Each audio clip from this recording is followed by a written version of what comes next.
Buenas tardes a todos. Ante todo, pues quiero agradecer al Partido Nuevo Liberalismo por haberme invitado a ser parte de este conversatorio sobre la corrupción y también a Yerly Mozo por brindarme este espacio. Yo soy Sandra Leventhal, yo soy la directora nacional del colectivo de mujeres del partido, pero además soy psicóloga y he estudiado neurociencias. Y quiero contarles un poco cómo se da ese fenómeno de la corrupción. Por eso este espacio lo he denominado el origen del mal y es un poco para que empecemos a comprender la psicología que hay en los individuos detrás de los comportamientos que llevan a corrupción. Nosotros creemos que nacemos buenos, de hecho nos han dicho que nacemos buenos y la sociedad nos corrompe, pero eso no está tan claro. Nosotros los neurocientíficos estudiamos esa parte del cerebro que nos distingue del resto de los animales, que es la corteza cerebral, donde están todas las funciones superiores de los seres humanos. Nuestro cerebro es el que tiene la marca clave para entender un poco cómo inicia esa ruta que lleva hacia ser corruptos o simplemente pensar de una manera disfuncional hacia la sociedad. Entonces, ante todo, a nosotros como seres humanos nos marca una conducta animal. Nosotros somos parte del reino animal y como tal somos instintivos. Tenemos una gran necesidad de supervivencia. Realmente la especie humana, su mayor logro es el de sobrevivir, así como muchas otras especies. Y esa ruta hace que esos instintos que son naturales en cada ser humano tengan unas razones de ser que van más allá de la ética o de la moral, que es esa necesidad de acumular para sobrevivir. Y esta es una diferencia que nos ha marcado a través de todo el devenir histórico del ser humano, porque durante mucho tiempo para el ser humano poder sobrevivir necesitaba tener más de ciertos elementos que no era tan fáciles conseguir. De hecho, todavía desafortunadamente en algunas sociedades se presentan estas necesidades instintivas de sobreacumular algunos recursos. Pero instintivamente estamos diseñados para necesitar tener recursos que nos permitan sobrevivir por encima de cualquier otra circunstancia. Entonces, esa adaptación biológica marca ya un comportamiento instintivo que está latente. Sin embargo, en virtud de la socialización, pues esos instintos deberían ser regulados. Desafortunadamente, también estamos en un caldo de cultivo perfecto para la corrupción, porque Colombia ha sido un país que nos ha desensibilizado frente al dolor. Hemos recibido tanta violencia, hemos vivido bajo tanta complejidad. La corrupción ha tomado un camino donde ya prácticamente se ha normalizado, que nos hemos desensibilizado al dolor ajeno. Tenemos muy irritado nuestro instinto de supervivencia social. ¿Por qué? Porque hemos justificado, de cierta manera, a partir de recibir tantas noticias sobre crimen, nos hemos desensibilizado frente a la magnitud de lo que representa un crimen como la corrupción.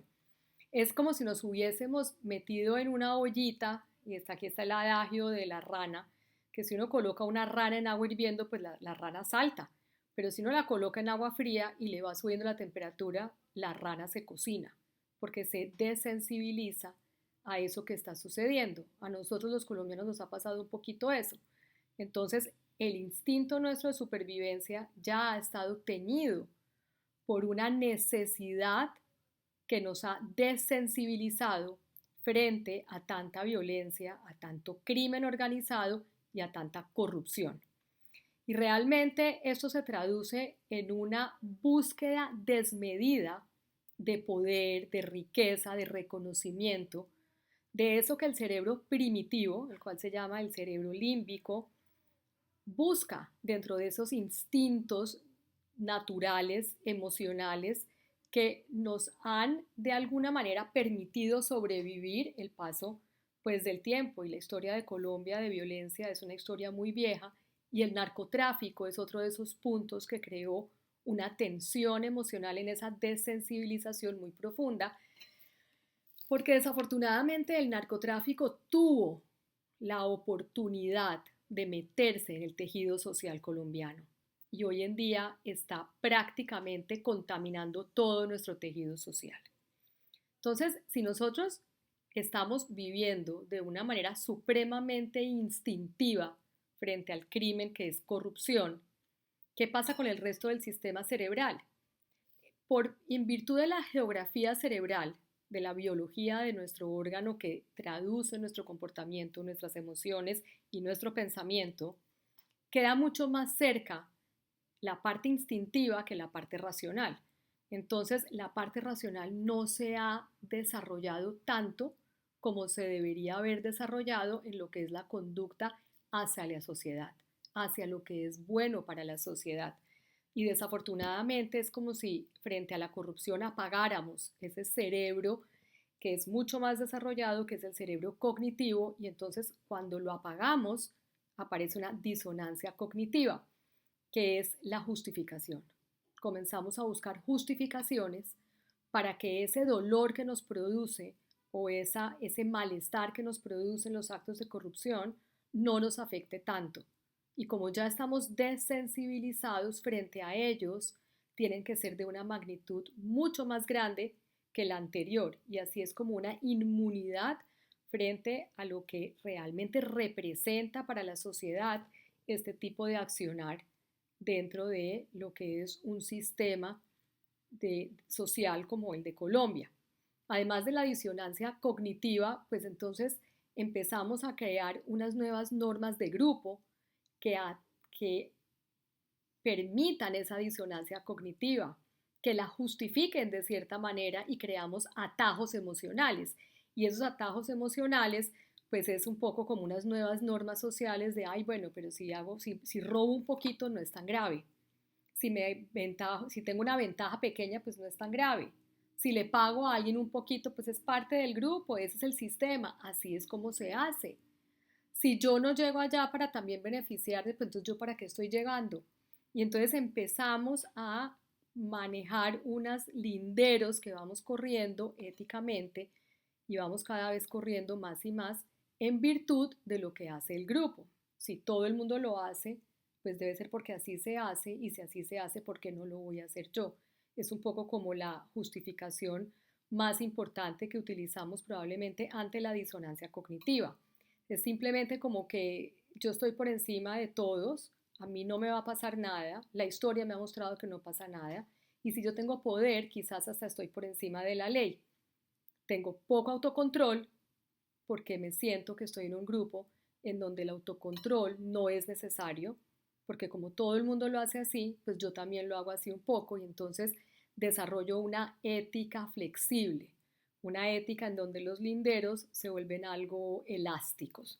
Y también para poder lograr eso yo tengo que parar un poco la empatía hacia los otros. Ya no siento empatía hacia los que están por debajo de mí, siento empatía solamente por los que están en mi círculo directo porque lo justifico como algo que yo necesito para sobrevivir. Y entonces en esa despersonalización yo estoy en un rol. Ya yo no soy yo cuando estoy en mi rol de poder, yo soy la persona poderosa y mi rol me permite una investidura en donde yo puedo hacer prácticamente todo aquello con lo que yo me sienta cómoda y que yo me he autoconvencido que está dentro de las normas de mi propia ética. Ya no es una ética común, es una ética que está regulada por mis instintos. Y ahí es donde está la clave de esto. ¿Por qué tanta corrupción? Porque la hemos vuelto algo natural, la hemos simplemente normalizado de cierta forma y es algo que ya muchos hacen y cuando las personas llegan a esos puestos de poder, sienten muchas de ellas que eso es lo normal, que eso es lo que se espera y que eso no tiene nada de incorrecto. ¿Cómo hacemos para evitar esto? Cuando uno entiende el cerebro y entiende el comportamiento de los seres humanos, la gran ventaja es que uno puede comenzar a diseñar inmunidades frente a esas conductas. Entonces, una vacuna inmunológica frente a la corrupción es el desarrollo de una conducta prosocial. Colombia ha perdido muchísimo en la conducta prosocial. Cada día es más común ver en la calle a las personas que se defiendan por sí mismas.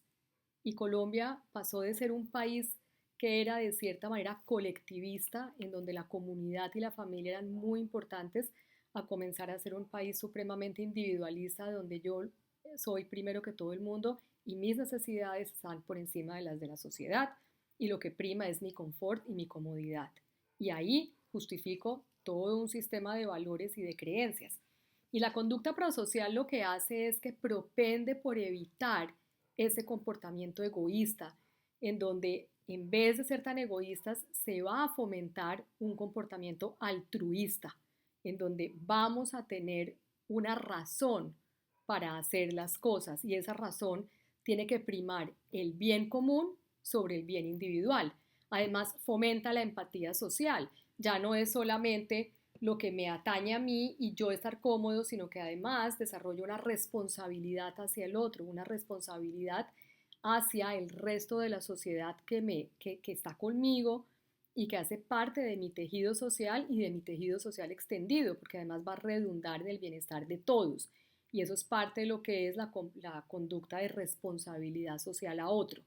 Y promueve una cultura más colaboracionista, en donde si el otro no está bien, yo pienso también desde mi orilla cómo puedo ayudarlo, cómo puedo fomentar a que esté mejor, desde la equidad, desde la justicia, desde pilares que son un fomento a ese tejido social compartido. Y finalmente, pues construye autonomía moral, en donde yo tengo el criterio suficiente para saber si a pesar de la presión de grupos, si a pesar de la normalización colectiva, si lo que yo estoy haciendo es apropiado y entonces así yo puedo tener el criterio suficiente y el contenedor o la contra social para decir yo no violo mi ética personal a través de unas prácticas que sé que van en detrimento, perdón, de toda la sociedad. Entonces, básicamente, pues eso es lo que yo quería compartir con ustedes y me encantaría poder acompañarlos y estar con ustedes escuchando todas estas conversaciones que van a ser muy importantes y sí quisiera hacer un llamado a que comencemos a pensar cómo desarrollar una mayor conducta prosocial, porque realmente esa conducta prosocial es la que va a marcar toda la diferencia. Muchas gracias.